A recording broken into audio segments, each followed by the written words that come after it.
cái gì muốn thời kế đó បងរៀបថតវីដេអូផ្ញើឲ្យភ្ញៀវហ្នឹងតែថាមានភ្ញៀវភាគច្រើនគាត់មានចង្អុលតាក់ទងជាមួយនឹង screen ច្រើនគាត់ដឹងពីរបៀបនៃការប្រើប្រាស់ណា phải phải ai kê screen ấy phải ai phải thử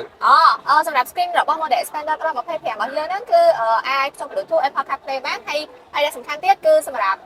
បងដែលគាត់មានសមាជិកច្រើនគាត់មានក្មេងទូទូចអីណាក្មេងទូទូចភាគច្រើនគាត់ចូលចិត្តមើលតុក្កតាឬក៏គាត់កាន់ iPad នៅក្នុង LAN ហើយអញ្ចឹង screen យើងនេះអាចមើលតាក់ទងជាមួយ YouTube នៅក្នុងហ្នឹងបានទៀត ô lôi mày chắc anh phải là việc con cao phải vẽ tích ba này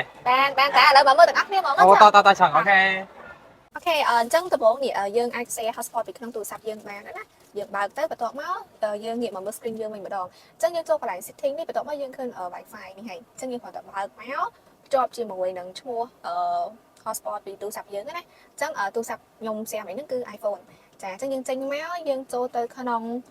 YouTube តែម្ដងចាបើកមើលបាននិយាយទៅដូច iPad នៅក្នុងដៃអញ្ចឹងហើយអូខេឥឡូវយើងបើកតុក្កតាមួយចុះចា Tom and Jerry ចាអញ្ចឹងនេះមើលបាននឹងដាក់ឲ្យធំបានទៀតនិយាយទៅដូច iPad មាននៅក្នុង LAN ស្រាប់ចឹងសម្រាប់បងដែលគាត់